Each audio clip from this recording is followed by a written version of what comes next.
A person's greatness is determined by their thoughts. This timeless truth has been proven repeatedly by the lives of successful individuals like Elon Musk, Steve Jobs, and Jeff Bezos. Napoleon Hill, in his famous book Think and Grow Rich, said, "What you think about, you become." But if that's true, why do so many people struggle to succeed? Do they not think about their future? Do they fail to see their own potential? Today's story will uncover the answers to these questions and teach you a powerful lesson along the way. Once, in a busy railway station, there lived a beggar. Every day, he survived by asking passengers for alms as they waited for their trains. One day, as he was begging, he noticed a well-dressed businessman stepping onto the platform. Seeing his expensive suit and confident posture, the beggar thought, "This man must be really rich. If I ask him for money, he'll surely give me a generous amount." With this hope, the beggar approached the businessman and stretched out his hand. But instead of giving him money, the businessman looked at him and asked, "Do you always just take from others? Have you ever given anything to anyone?" The beggar was startled. He had never heard such a question before. Confused, he replied, "Sir, I'm just a beggar. I survive by asking for alms.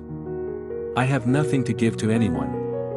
The businessman smiled slightly and said, "If you believe you have nothing to give, then you also have no right to ask for anything. I am a businessman, I believe in exchange.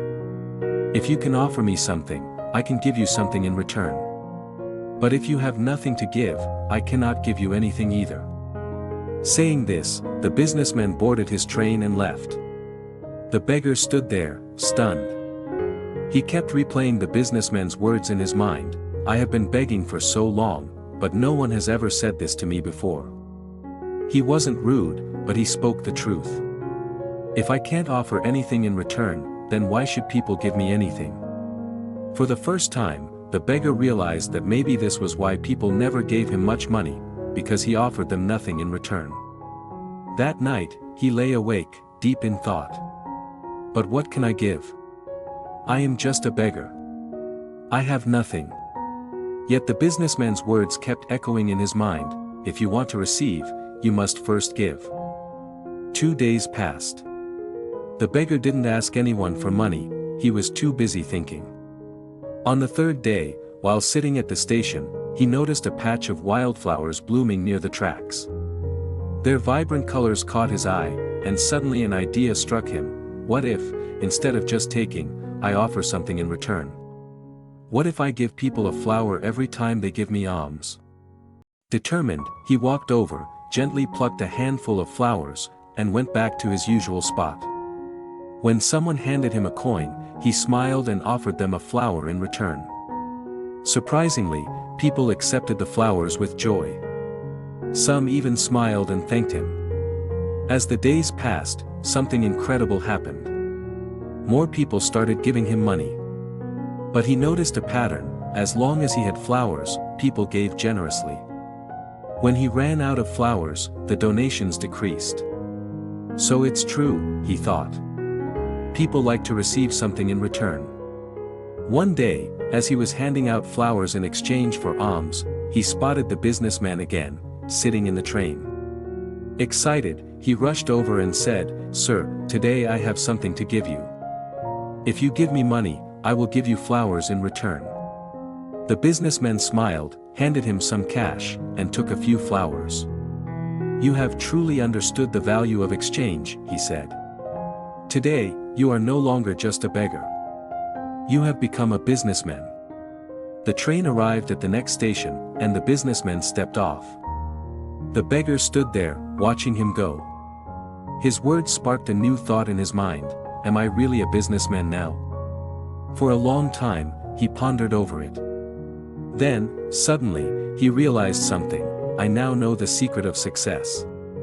I am not just a beggar, I am a trader. People aren't giving me money out of pity, they are paying for the flowers I give them. This means I have a business. Excited, he made a bold decision. That day, he left the railway station and never returned as a beggar again. 6 months later, at the same railway station, two well-dressed men met. They exchanged a handshake, but one of them had a curious look. "Do I know you?" one man asked. The other smiled and replied, "Yes, we've met twice before, right here on this very train." The first man frowned, trying to remember. Then his eyes widened in surprise. "Wait, you're the beggar. The one I refused to give money to, and then later I bought flowers from you." The former beggar laughed. "Yes, that was me. But today, I am no longer a beggar. I run a successful flower business, and I'm traveling to expand it further." The businessman was astonished. "That's incredible. What changed?" The flower seller smiled. "You taught me one of life's greatest truths: we only receive when we give." That day, I realized that I was never really a beggar. I was a businessman all along, I just had to see myself that way. The two men shook hands again, now as equals. Then they boarded their trains, heading towards their respective futures.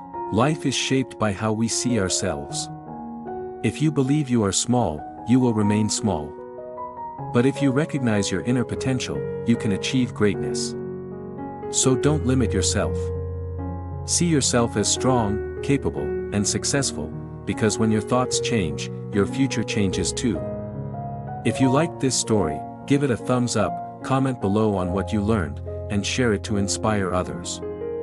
See you in the next story.